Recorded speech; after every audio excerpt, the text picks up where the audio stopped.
Okay. Okay, well, good evening, everybody, and again, welcome to chapters 21 and 22 in your real estate pre-licensing course at beautiful Rowan Cabarrus Community College. I did forget to mention a little earlier, I am actually a graduate of the Rowan Cabarrus Community College Real Estate School, if you will. I took the classes in 2003.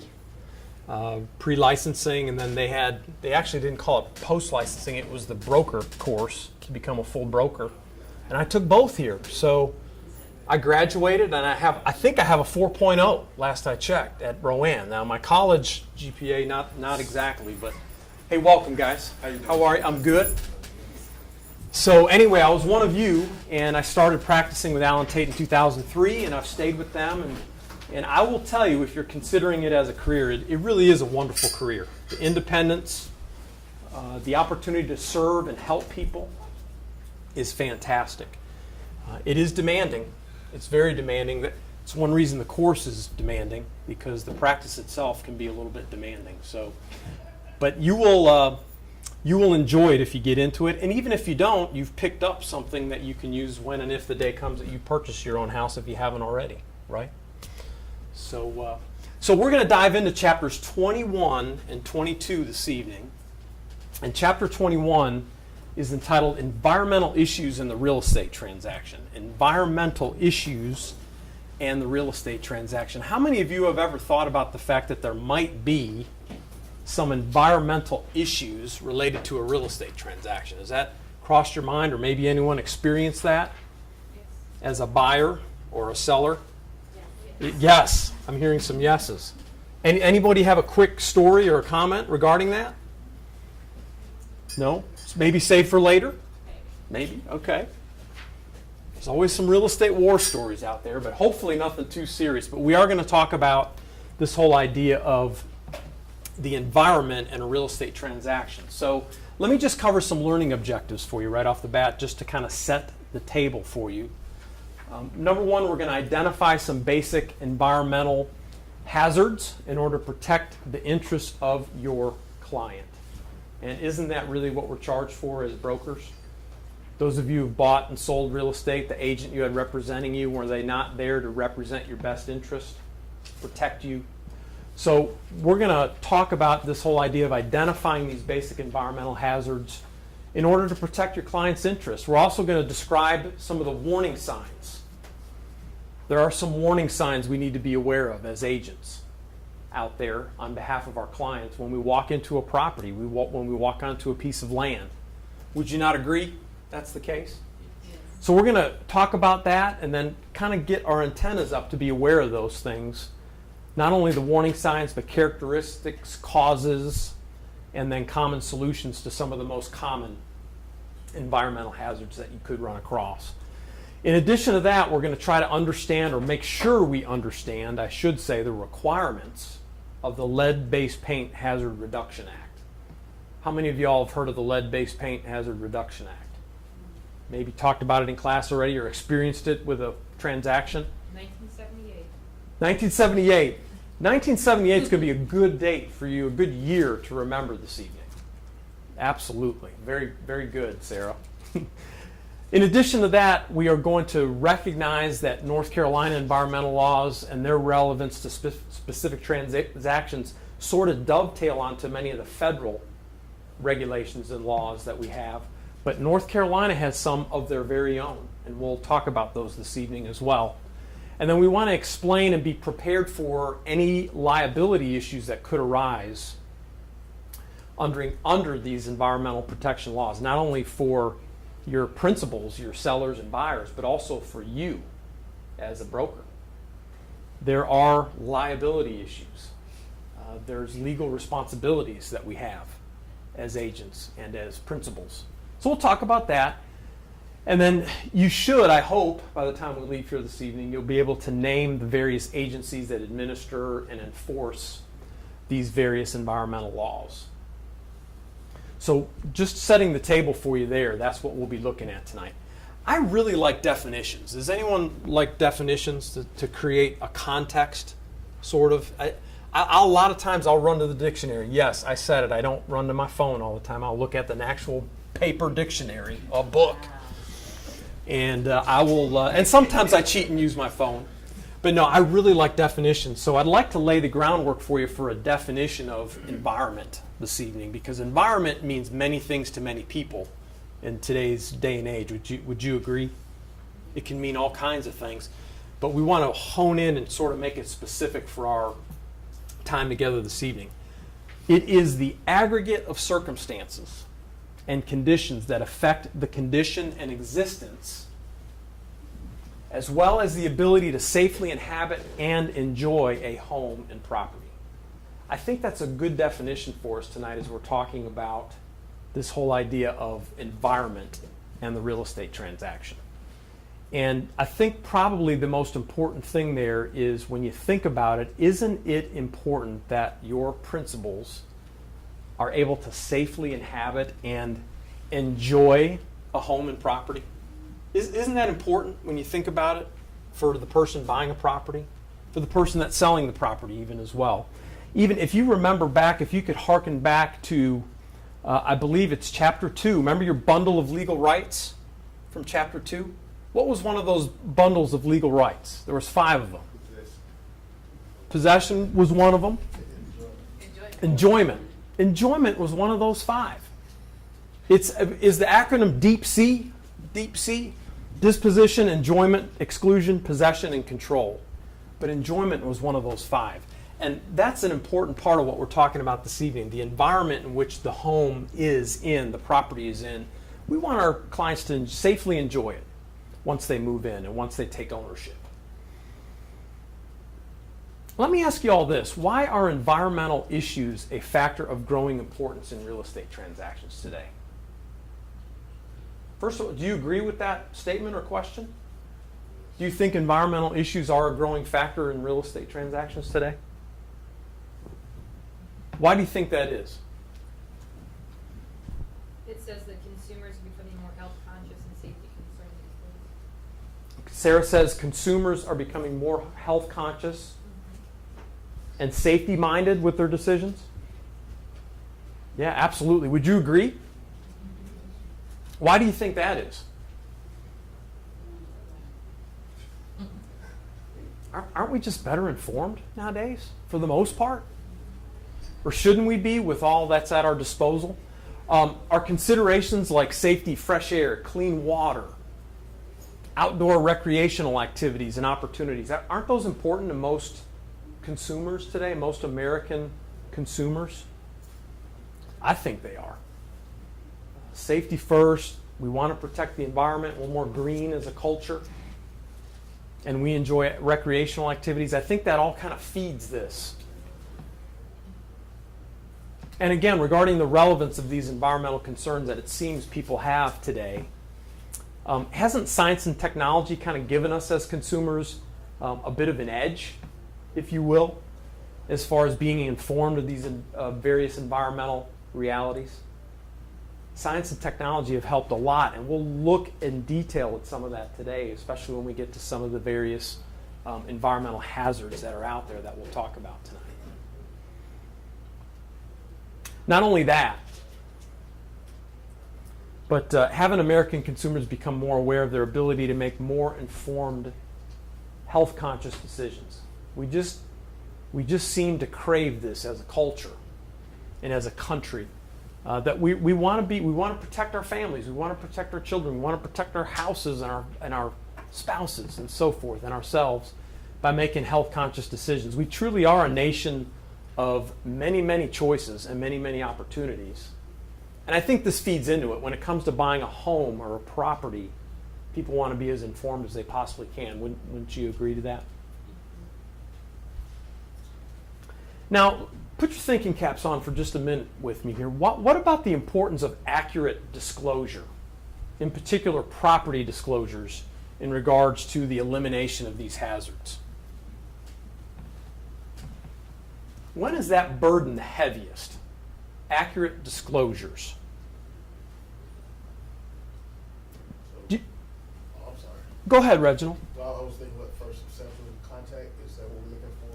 Is that what we're doing? Well, not necessarily, but if you've had first substantial contact, in particular with a seller, do you remember Chapter 9 in your agency contracts when you talked about the North Carolina property disclosure, the residential property disclosure, and maybe even the Owners Association addendum that we have available to us? And that those disclosures, sellers filling those out, it needs to be correct and accurate to the best of their knowledge.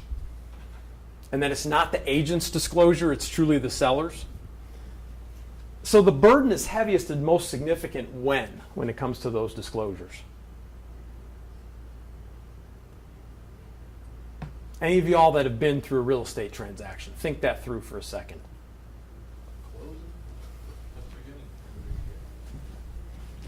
Isn't it during a real estate transaction when it's most significant? The burden, the discovery, the making sure that the property people are buying actually is what it is and that the disclosures are accurate and correct if you're a seller. So really, truly, in the middle of a real estate transaction is when that burden is most significant. That's significant when you're in the house as an owner, but it even becomes more imperative when you're transferring ownership. So I really want to emphasize that for you tonight as we look at this, because as a broker, who's right in the middle managing the transaction? You are, on behalf of your client, right? Okay. What about this whole concept of liability for discovery and disclosure? Is it just your sellers and buyers? Your principals, if you will? It actually falls on us as brokers too, doesn't it? As representatives of our client's best interest. Doesn't it? So I think that's significant for you to keep in mind as well. As agents of others, we must truly be alert to the possible existence of environmental hazards. Wouldn't you agree with that statement? Yes. We have to. I played football in high school. I played 2 years in college. I know you're going, no way. He's not big enough. I know. I was little. But the coach always said, head on a swivel. Get your head on a swivel. You have to be paying attention to what's going on around you. It's helpful in real estate. Pay attention. Take note of things in the house. Take note of things on the property. Because we have to be alert for our client's best interest. Be familiar with state and federal environmental laws. We'll look at some of those tonight. And then, of course, disclose these to all parties as they are material facts. And I know because you're Carroll students, that's not the first time you've heard that. Right? This is just a rundown of the various hazardous substances we want to touch on this evening out of Chapter 21. And we want to have a really strong familiarity with these going forward. So let's dive into this. But before we do, I put this up on the board for you. This is right out of page, I believe, 463 in your textbook. And this is kind of all the environmental potential hazards surrounding a house. Now, I want to emphasize, don't use this for marketing material when you're listing. Okay? I know you wouldn't. Now, I'm having a little bit of fun with you, but that does show you the number of things that could go on in a specific property. But yeah, don't use this for your listings, guys. Use something a little bit more attractive and make sure your sellers disclose. Okay, let's talk about asbestos. What is asbestos? Anybody heard of asbestos? Yeah, I've heard of it. Heard of it? It's cancer causing. It is. It's a mineral, and it has wonderful insulation value, and it's very, very fire resistant. So for many, many years in our country, it was used in commercial and residential buildings for that purpose. However, prior to its ban in 1978, the EPA estimates it was in about 3,000 different building materials. So this stuff was in a lot of different building materials. Things like appliances, ceiling and floor tile, siding, roofing could be made of asbestos and were potentially at one time. And this whole idea of friable asbestos. Anybody know what that word friable means? Friable asbestos. Friable.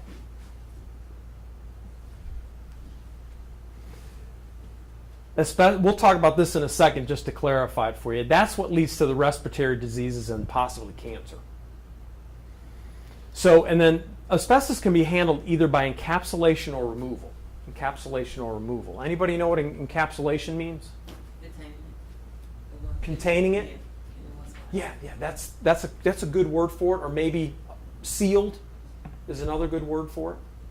And then, of course, outright removal is the best way to handle asbestos. Asbestos is indeed friable. It breaks down into these tiny filaments and particles, and when they become airborne, that's when it becomes dangerous, because you can breathe it in or ingest it, and it can be responsible for all kinds of nasty stuff, lung diseases, and so forth.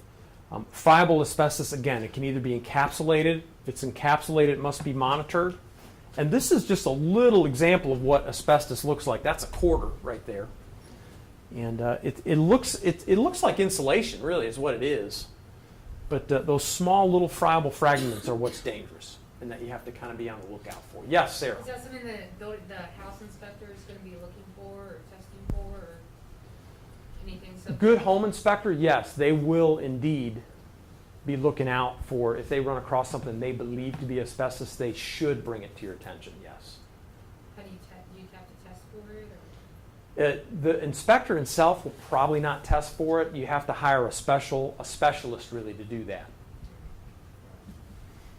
But we'll talk here in a minute on the things to really hone in on and look for when it comes to asbestos. This is just a sign you'll see on an asbestos site typically, that there is danger. It could lead to cancer and lung disease. Is indeed a hazard. And you'll see in a minute I've got a photograph of the special clothing that's required to work on asbestos abatement and removal. Common uses of asbestos. Let's just run through these quickly. Linoleum floors, patching compounds, textured paint, things of that nature, ceiling tiles, sprayed ceilings. Anybody familiar with sprayed or textured ceilings? Stoves, ovens, furnace insulation, pipe insulation, things of that nature. Very common uses for asbestos. Wall and ceiling insulation as well. And then roofing, shingles, and siding are very common areas where you might find asbestos in, and again, we're looking at an older house, right? Before 78. So just be aware of that. This diagram here, I like this one. Asbestos.com, you can see this along with other ones, but in particular, these three photographs right here, let me stand over here so I'm not in you guys' way. We are heavily weighted on the left side of the room here tonight, by the way. There's three. But nevertheless, that is an asbestos roofing shingle. And can you see how that is sort of broken off? And it is friable or airborne if it becomes like that. This is insulation. And again, asbestos, generally speaking, it's sort of a gray color. Same with these shingles right here. In fact, earlier this year, I think it was this spring, I showed a house right off of Burridge Road here in Concord. And it had that almost identical siding. Almost identical. And the listing agent did a very good job. It happened to be an Allen Tate agent. Wasn't me. They said up front, it was on the MLS, that this house has asbestos siding. And they were just giving you a heads up. They were disclosing, doing a good job of disclosing. So that's what you have to sort of be on the lookout for when it comes to asbestos. Just a couple other photographs of asbestos. This happens to be flooring. Again, the breaking up, the disturbing, if you will, of that flooring is what can be dangerous if you're not wearing that sort of equipment. The respirator, the gloves, the full coverings, and so forth. And really, eye goggles are probably recommended as well. This is, does anybody know what that is there? It's some sort of an AC duct. It might be a plumbing pipe. And again, it was real common when asbestos was in its high use that it be wrapped in an asbestos insulation. And again, when it starts to break down or gets exposed, that's when it becomes dangerous. Potentially dangerous. Let's talk about asbestos siding again. Just a couple photographs for you to sort of be on the lookout for. It generally takes this type of shape. If it's broken off, that you want to pay attention to that for your clients. That can be a hazard. This house here seems like, this looks like more of a vinyl or aluminum siding. This is the area, in my opinion, that seems to be the asbestos. It's a little bit wider, generally speaking. But again, you want to rely on an expert to tell you for sure. If you have any doubt whatsoever, always hire a professional or talk to an expert, right? So what do we do about asbestos when we run across it? Again, just to emphasize this, encapsulate it or seal it off. If it's sealed off, it needs to be monitored. It needs to be looked at every so often by a professional to make sure it's not becoming airborne and friable, or removed altogether is preferable. And it is important to remember that if it's done professionally, that's the ideal and best way to go. Highly recommend it. As an agent, you always want to recommend that. And then you also, again, setting those expectations for our principals, for our clients, our buyers. Abatement and removal can be expensive when it comes to asbestos. I do know of one situation in our office. A colleague had a house tested for asbestos, and if I'm not mistaken, this house had asbestos kitchen countertops. I couldn't, when he told me that, I said, you got to be kidding me. And it was in the thousands to have it removed. It was very, very expensive. There's a lot of sealing off so that it doesn't get into other areas of the house and that type of thing. So again, to set that expectation for your clients. Let's talk about lead paint. Talk about lead paint. Y'all are familiar with lead paint, heard of the whole idea of lead paint, although it's been, again, since 1978 in our country that it was legal in residential areas. And now, who's most susceptible when it comes to lead paint? Those little ones, our children, the kids. They are the most susceptible. Lead paint indeed comes with a lifetime guarantee. It will do damage for generations. So we really want to be on the lookout for this. Why was lead paint used? It was a pigment, a drying agent in oil-based paints prior to 1978. And then in 78, it was banned by the EPA in the U.S. in residential property. So again, as you're looking at your listings, potential listings, working with your sellers, you want to look at that tax card or some reliable source for the age of the house. And if it's 78 or sooner, I know the law says prior to 78. I always like to err on the safe side. If it was built in 78, I'd still probably do a lead paint disclosure for my clients, just to be safe, because Carol and I talked about this recently. There might have been still some lead paint floating around that got used on a property like that. And lead poisoning is serious. It is serious, ladies and gentlemen. It can damage the brain, nervous system, kidneys, red blood cells. And again, our children and our neighbors' children and our grandchildren, they're at greatest risk. Why is that? Why are kids at risk? Why are they always getting into things They like lick that? walls. They lick walls. They do what, Sarah? They lick the walls. They lick walls? Is that what she said? Sarah said they lick the walls. Wow. Their immune systems aren't as developed. That's a good point, Reginald. Reginald said that their immune systems aren't quite as developed. That's certainly the case, isn't it? And then it just seems like any child under the age of 2 or 3, everything goes right to the mouth, doesn't it? So they are at greatest risk. So very important we keep that in mind. There is a lead-based paint brochure, and that is part of the disclosure law. And I have my little lead-based paint brochure right here. Has anyone seen one of these before? If you've bought or sold residential property yourselves, bought a house before 1978 or built before 1978, I should say, you should have received a brochure like this. And the EPA put out this brochure, and I mentioned to a previous class, by the standards of government brochures, this is really a good one. It's not terribly complicated. It's easy to read. It's very informative. And it is required, the most important thing to remember is it's required to present that as a disclosure requirement under lead-based paint law to your principals, either at contract or before. At contract or before. Okay, very important, very important. Again, lead paint, much like asbestos, it can either be removed or sealed, encapsulated. Very, very likely if you walk, wouldn't it make sense if you walk into a home built in 1945, 1950, that there are several layers of latex paint over some lead paint? And again, if that lead paint isn't disturbed, it's not a health hazard. It's when it becomes disturbed and, again, airborne, that it becomes a real concern. There is a renovation, repair, and paint program for do-it-yourselfers that the EPA has created, and it is very helpful. But again, I do not recommend do-it-yourselfers do a whole lot of messing with lead paint, because you really need to know what you're doing. On page 657 of your textbook, there is a lead paint disclosure that I would encourage you to be familiar with. It's in your appendix, in your textbooks.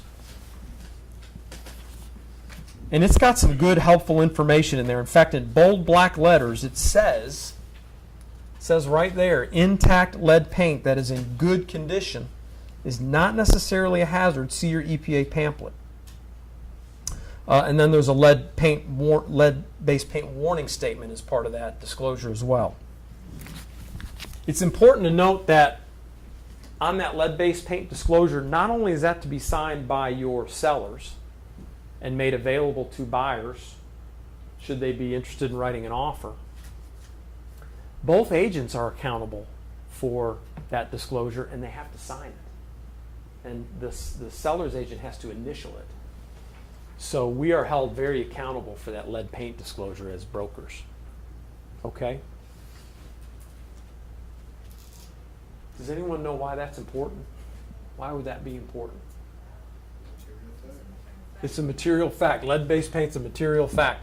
Just the fact that the house is built before 78 alone is a material fact you want to disclose. Okay? Lead poisoning, again, just to touch on this real quickly, in adults the symptoms are a little bit less exasperated but no less serious. And you can see the complications for children can be significant. Hearing loss, kidney damage, reduced IQ, trouble at school, trouble focusing, those kind of things are indications of lead poisoning and shouldn't be taken lightly at all. Again, when lead paint is disturbed, it's dangerous, airborne, when it becomes airborne. If this poor young lady right here is sanding lead paint, she really shouldn't be doing that. She should have a lot more protection on it. Okay, lead paint. The law itself does not require it be tested. That is not a requirement. However, the homeowner indeed must disclose any known lead-based paint hazards, any known hazards. There is a choice on the disclosure to say, look, I'm not aware of any. They may have bought the house in 1995 and they have no records from a previous owner. They have no records from themselves. Maybe they didn't have it tested because it's not required.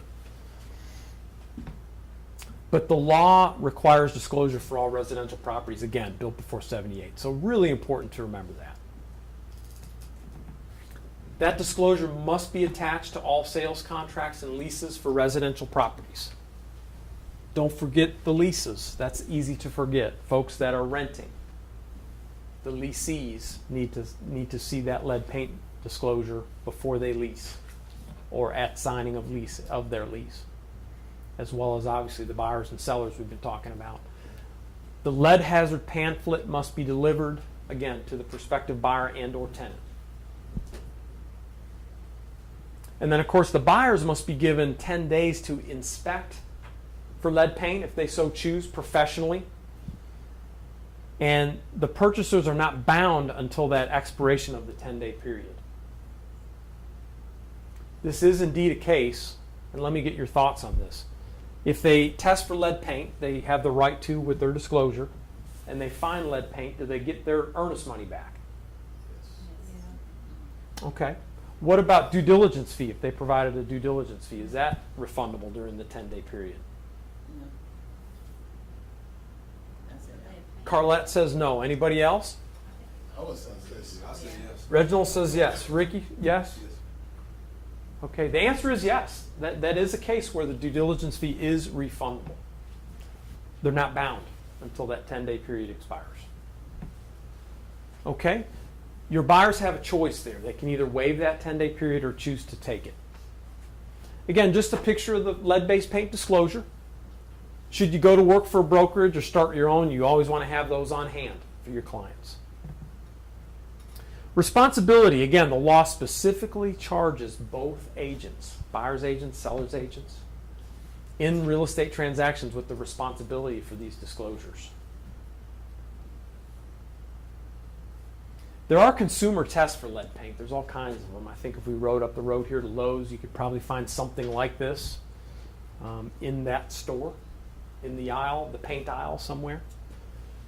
However, best practice is have a professional test it for you. Have a professional test it.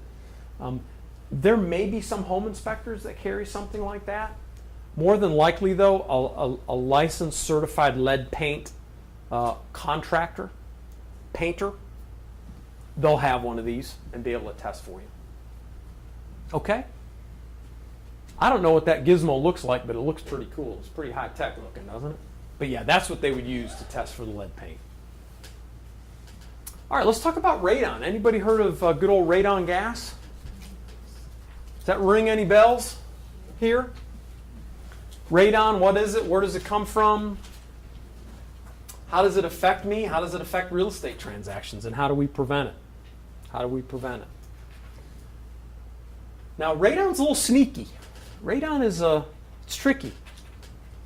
It is a gas, and it is colorless. It's odorless. It's also tasteless, and it occurs naturally in the environment. So it isn't necessarily a man-made problem, a man-made issue. It occurs naturally, and it is radioactive with graphics, with spinning graphic. It is radioactive. Prolonged contact to to radon can be very serious. Can be very serious. And the other thing that I say radon's a little bit sneaky is that there's no real immediate response typically or symptoms to radon gas. It tends to occur over time. So we know it's dangerous. Let's talk about it some more. It's naturally occurring, comes from the natural breakdown or what we call radioactive decay of uranium, and it's usually found in what we call igneous rock or soil. Any geology students in here? Anybody enjoy their geology class when they were in? Now, I see a few smirks back there, but I don't know if that means they're amateur geologists or not. But I ended up getting a business marketing degree, and my second favorite course was geology. I loved it.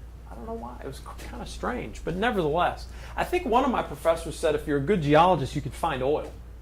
So I don't know if that stuck with me or not, but that's as far as it went for me. 1987 was the last time I learned anything about geology other than this. So, but again, it's found in the soil. It comes from the ground. In some cases, you can find radon gas in water, groundwater. Again, something to really be on the lookout for as a broker. Again, colorless, odorless, impossible to detect without testing, and it's found throughout the U.S. So there's really no part of our country that is exempt from the possibility of radon gas or elevated radon gas levels. And again, that would be a significant thing to keep in mind. So what are some As a broker. examples of igneous rock and soil? So because I said I was a geology student, Reginald, is that why you're asking me that? That's it. Well, you'll see here in a moment our Blue Ridge Mountains of North Carolina, a lot of granite rock up there, blue granite, and there is some embedded uranium in that rock. So you'll see on the map here I'm going to show in a little bit, it's areas that tend to be rocky and have a lot of rocky igneous soil. But it's more mountainous areas tend to have it, but it's not necessarily the case. So don't take it for granted. If you end up living at the beach and you're selling real estate, don't just, there's no radon issues here. That really isn't the case. There could be. We talked about in a previous class, someone had a very good question. They said, what about granite countertops? I have heard situations of elevated radon tests in houses that had a lot of granite. So it's something that could come from that as well, potentially. It's a good question. Very good question. A little bit more about radon. Again, trapped in high concentrations inside homes and buildings can cause health problems, including lung cancer. Probably the most significant health problem it causes. And you want to keep this number in mind for test purposes. You could see a test question. The EPA, Environmental Protection Agency, has set 4.0 picocuries as undesirable. 4.0 or higher is considered elevated when it comes to radon. The good news is ventilation usually resolves the issue, or ventilation through the installation of a professional mitigation system, and I'll show you some examples. Again, we can't underemphasize this. Radon is the second leading cause of lung cancer in our country. That's alarming. First cause is obvious, right? Smoking. But radon's the second. So this is serious. This is something to really pay attention to. Here's that map, Reginald, and the rest of y'all. The hot pink areas, and by the way, you have this on page 466 in your textbooks, but it's not quite as colorful as this. Figure 21.2, I believe it is. So the hot pink areas, mountainous areas of Colorado. Here's good old North Carolina and Tennessee. You can see higher concentrations can be expected in the Blue Ridge Mountains. Our Piedmont kind of falls in a yellow area there, moderate. We're sort of on the borderline of the 4.0 picocuries in terms of the readings. So again, interesting, quick little story. I spent a good part of my life in this part of the country, southeastern Wisconsin, and I sold a house there in 1998. I listed it in 97, it sold in 98. It took a couple months. Came back with an elevated radon test. When the buyer went under contract, we had to put a mitigation system in. So that particular area is one of many that you have to be paying attention to. Obviously, ours is one as well. Radon prevalence in our great state, you can see again the mountainous areas and the foothills tend to have higher concentrations. The northern areas, that part of the Blue Ridge Mountains. The rest of the state's sort of in yellow, although the coastal tends to be more adept to 2.0 and less. But again, it should always be tested. It's highly recommended to your clients to test. How does it enter the house? Again, it comes from the soil and or potentially groundwater, and it can work its way through any crack or crevice into a house.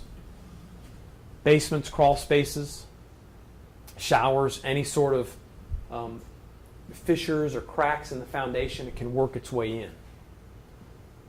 So testing for radon, obviously we want to recommend testing to our clients, our buyers in particular. There's no reason why a seller couldn't do a radon test before they list as well, to take away the mystery, just like a regular home inspection, or even as part of a regular home inspection. There are home tests, like these three right here. Again, what's recommended would be more of a professional. Almost every North Carolina home inspector has a radon test kit in their vehicle with them when they go to do an inspection. Cost is usually around $125 to $150. Has to stay in the house, I believe, 24 to 48 hours, cannot be disturbed, and then it's sent off to a lab for review to see if indeed the levels are elevated. Here's a few photographs of homes that have radon mitigation systems in them. And I would draw your attention to these white vertical pipes. Do you see those? Here. This larger item, that's the actual fan that's drawing the air up from the foundation of the house.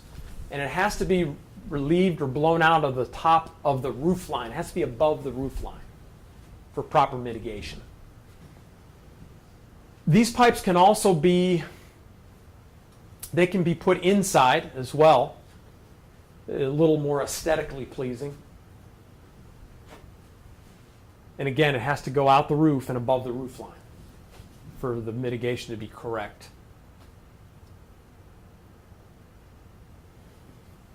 Again, just a diagram for you. This is, I know, a little hard to see, but again, coming up from the ground, out through the property, and up out the top is how you want to have it. And again, there's a pretty powerful fan that's part of these systems. And typically that one pipe is enough to bring the level down. And in actual practice, I've seen this several times. We've had elevated radon tests, mitigation systems put in. You always want to retest after the system's put in, and the levels drop. It's fascinating. It's really, really amazing. Okay, any questions on radon? The hits just keep on coming tonight. We're down to UFFIs right now as another potential hazard to kind of be aware of, to be on the lookout for as brokers. Urea formaldehyde foam insulation. Anybody heard of this stuff before? Anybody heard of UFFIs? Other than if you read your chapter, which I know you did, right? Because Carol asked y'all to.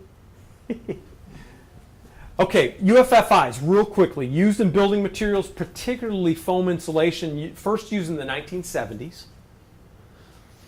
The problem with UFFIs is there's potentially harmful gas that can be released by the resins used in this foam insulation. It's a spray foam insulation.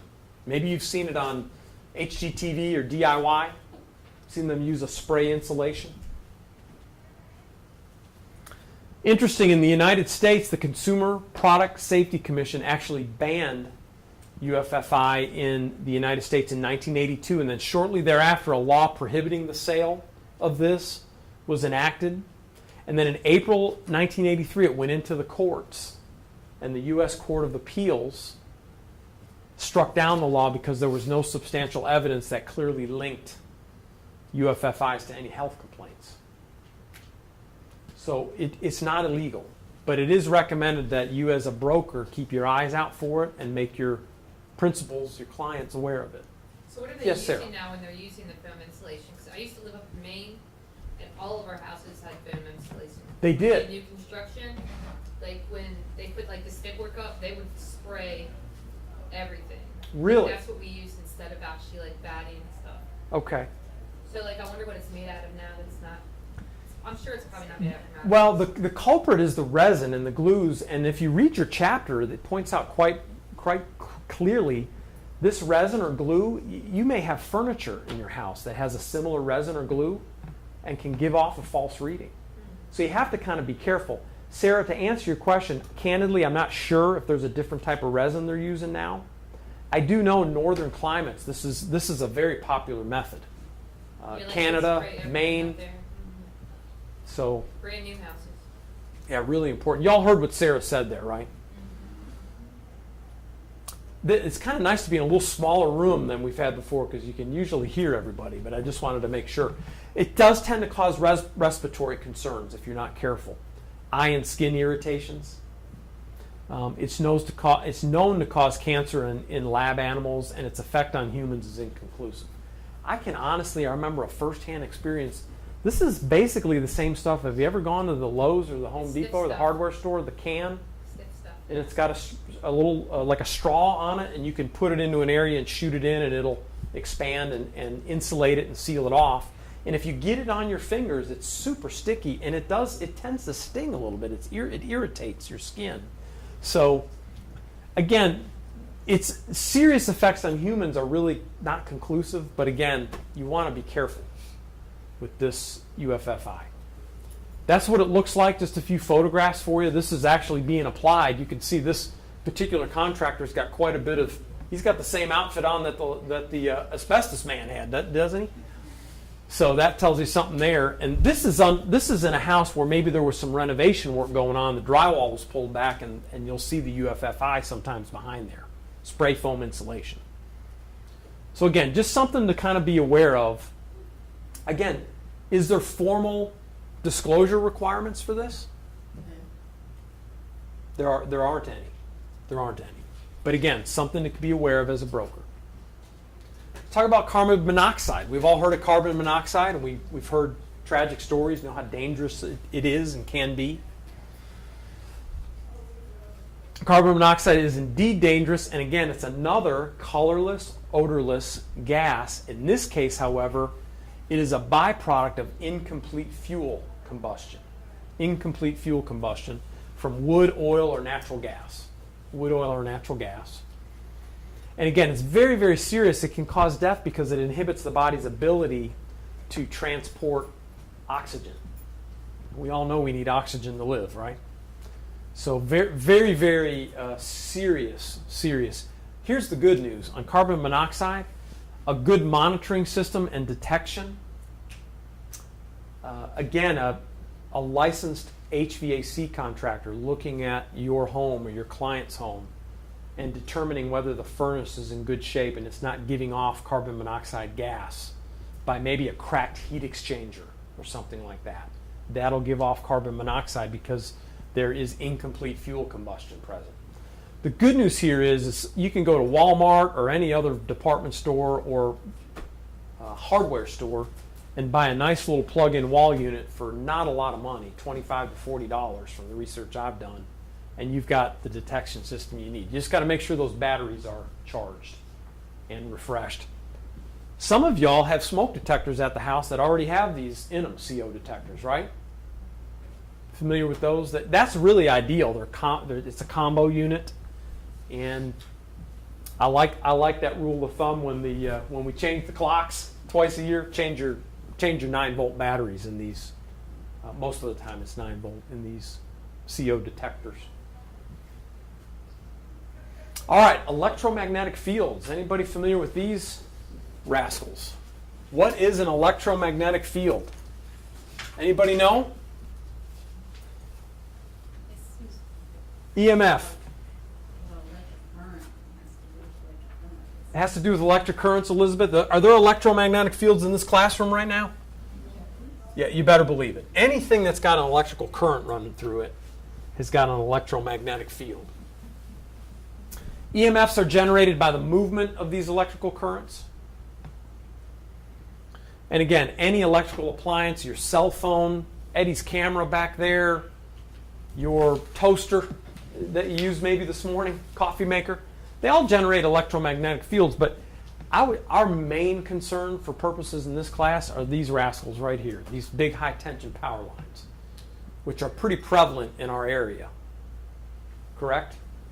See, and boy, it doesn't matter if it's a middle class starter neighborhood or if it's Skybrook out here in Mecklenburg County, Huntersville area. There's power lines running right through the middle of some of the prettiest neighborhoods in our area. They're very prevalent around the lakes because the power companies are there, right? Mountain Island, Wiley, Lake Norman. But these are something we want to pay attention to, even though there is a lot of controversy over whether or not there is indeed health implications or negative health implications with electromagnetic fields. You want to give your clients a heads up if you come into contact with property that is near these. Companies like Duke Energy, they'll do EMF tests by request. You can look on your website. I just put an example of one of the web addresses up there for you. And again, there's no formal disclosure requirement when it comes to EMFs. No formal disclosure requirement, as opposed to, say, lead paint.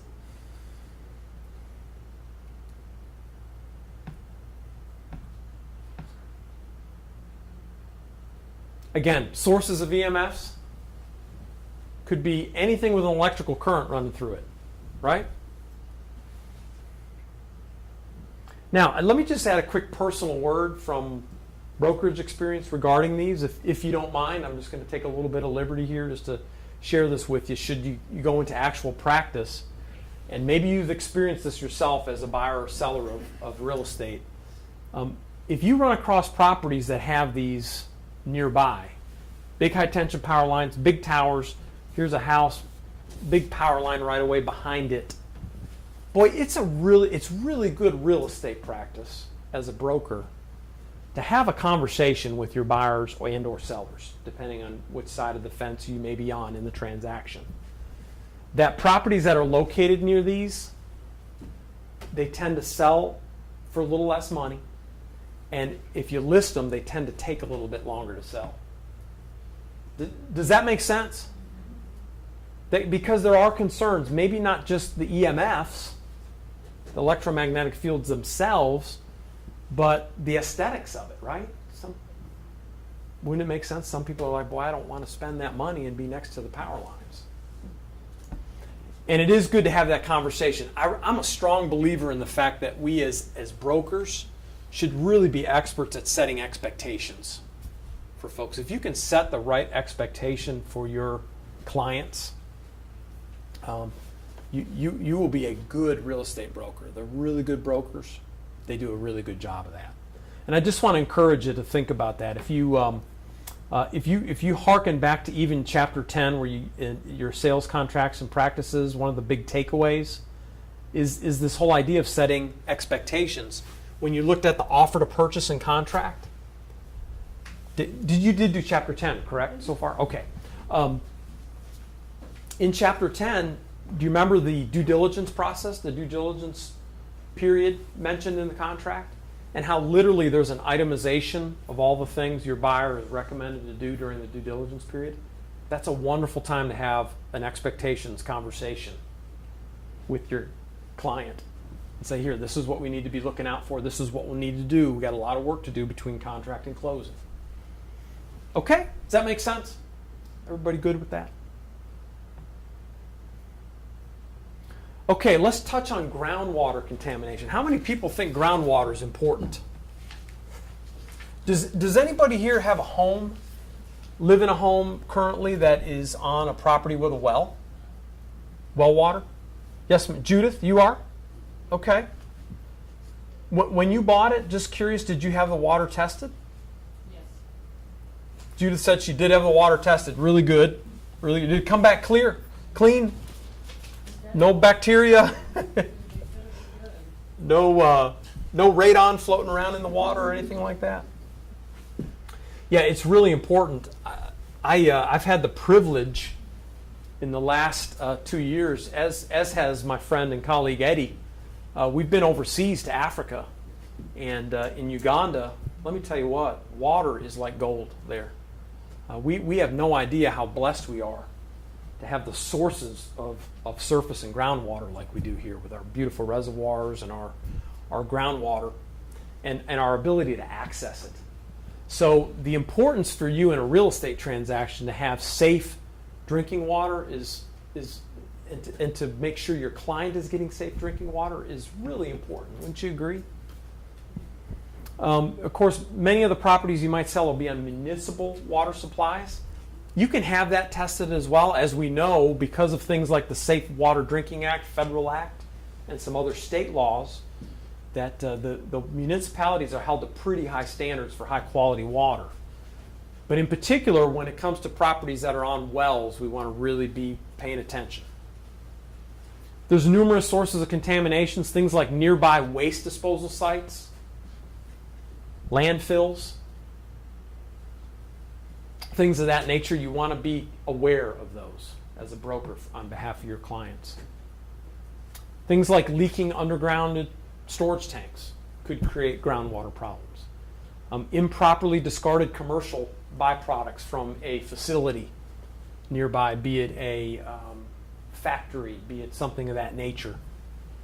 Also something to be aware of. Pesticides, herbicides, and then of course naturally occurring bacteria. More often than not, when I see a well test come back negative, it's for this bacteria, naturally occurring bacteria. And again, cleanup can be very expensive and time consuming. By the way, just another side story. Remember I told you I lived in southeast Wisconsin? And we had radon. Not only that, in the early 90s, we had something called a cryptosporidium outbreak in the Milwaukee metropolitan water system. So the whole south side of Milwaukee, everybody thought there was a horrible flu epidemic. There was bacteria in the municipal water. So we can't take these things for granted. You have to kind of be aware of things like that. But they come from naturally occurring bacteria and any of these other potential sources. Let's touch on underground storage tanks for a moment. Underground storage tanks. Any idea in our area what you might see or where you might see an underground storage tank and what it might have in it? Gas station. Oh, Yep, fuel stations, obviously, all underground. What else? Auto repair shop. Auto repair shops, Elizabeth? Anybody else? What about older homes with the type of heat they might have? Big oil beam. A lot of older homes have oil heat systems, right? Underground storage tanks usually were the source for those. Oh, sometimes they're above ground, but many times in this case we're concerned about underground storage tanks, USTs. There's an estimated 3 to 5 million abandoned underground storage tanks in our country. Who knew, right? It's underground. Nobody knew. And these tanks can take they can vary from simple, small residential home heating oil tanks, like we just spoke about, to large commercial tanks, like gas stations, like you all mentioned. The concern is obviously leaking tanks that can contaminate adjacent soil and possible groundwater sources. Again, as a broker, something we want to be very, very aware of and really have our antennas up for. Again, detection, removal, and cleanup can be costly on these. It typically runs in the thousands. What do you suppose an underground storage tank is usually made up of? What material? An old one. Someone say steel. You said steel, Wayne? Yeah, steel. What happens to old steel? Untreated. It rusts. When it rusts, it breaks down. Gets holes in it, it leaks. So that's obviously the concern. There are strict state and federal requirements for detection and cleanup. And our great state of North Carolina has maintained an EPA-approved UST program since 1999. And that's under our Department of Environment and Natural Resources, the DENR. Again, a name you might want to be familiar with. Of course, leaking USTs can become a cloud on the title if they're not removed. And what is a cloud on the title? Who remembers what that is? Is that what you're speaking of, or anything in particular? Say that again, Reginald. I'm sorry. An encumbrance. An encumbrance on the title. Right. Okay, absolutely. What else? Did anybody else say anything there? Like a defect on the front. Defect on the title? It's something that's going to stick with the property until it's corrected as well. Is there any way to find out if there's an oil tank under property at all? Yes, ma'am. There is. If you can bear with me another couple slides, we're going to see some ways to detect those tanks. And that's an excellent question because, again, they're underground. Who knows they're there, right? How do we detect these things? How do we keep an eye out for them? Any tank that is 10% underground is considered to be a UST. So even if only 10% of it's underground, it's considered to be an underground storage tank. This is supposed to be ground level. There's your nice little flowers there. See these pipes here? That's something to be on the lookout for. And what else would you be on the lookout for in regards to the property? A lot of flowers. Oh, if there's a lot of flowers growing on top of the leaky tank? No. That would be near a septic field. You might see some nice green grass. Any other thoughts regarding the house itself? The oil furnace. And what type of homes typically have an oil heating system or used to have oil heating systems? Older homes. If it was a home built in the 50s, the 60s, maybe even the 70s, you might want to be a little bit more prepared to look for an underground storage tank. Again, regarding residential property, there's only requirement to disclose there's a UST there, if indeed the seller is aware of it. Sometimes sellers aren't aware of it. Again, they bought the house, maybe they didn't get a home inspection or they just missed it. It happens. But if they do know there's one there, there's that word again, material fact. So you want to disclose any known material facts. Here's some red flags. Again, age of the home. Pipe sticking up out of the ground, as we said. Goodness gracious, if you see oil sheen in wet areas in the yard, that would be a clue that you might have a problem, right? And then any traces of concrete, metal, asphalt that might indicate like a former commercial use on the property. That would be something to look out for as well.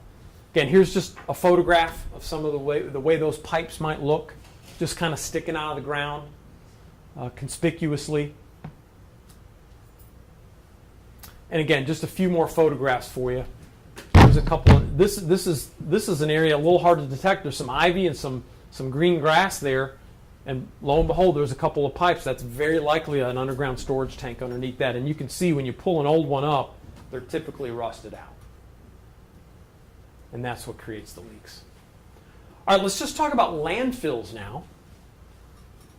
Landfills are the most common waste disposal method of American trash. Probably doesn't come as much of a surprise to you. And they're created, or their purpose is this, obviously to get rid of our good old American trash, but they use a process of capping or layering the waste, and then topsoil goes over that, and then more waste, and then topsoil, and then they're typically ventilated, and this creates a release for the methane gas, and it also helps with the aesthetics and prevents erosion. As you can imagine, there's very strict federal and state guidelines, rules regarding the monitoring of these waste disposal sites or landfills.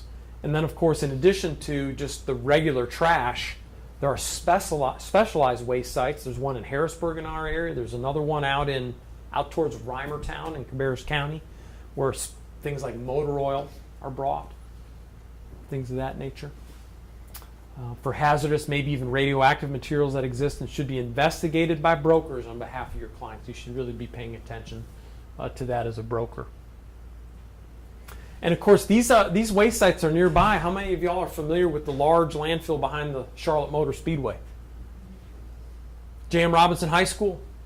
Any Bulldogs in the room by chance? No. Sounds like I shouldn't have brought that up. Concord Spiders, maybe. More of those? But yeah, they're close by, that gigantic landfill behind the Speedway. I have a client who works for Republic Services, and I asked him, I said, man, when are y'all going to be done dumping trash behind the Speedway? I asked him this earlier this year in the spring. He said, John, we've got 12 more years of capacity over there.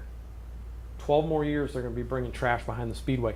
Do you think that'd be important to bring up to your client that's maybe looking at a house in Morris Glen or Falcon Chase or Rocky River Crossing in that area? Sure. Why? You tell me. The odor. Do you think the odor could be a nuisance? Sure. And then, of course, groundwater contamination is something you could bring up as well, or should bring up. My goodness, the Rocky River, I think, weaves its way right along the Speedway property there. Okay. Before we talk about mold, let's do this. Let's take that quick 4 or 5 minute break, and then we'll convene back here in about 4 or 5 minutes, okay?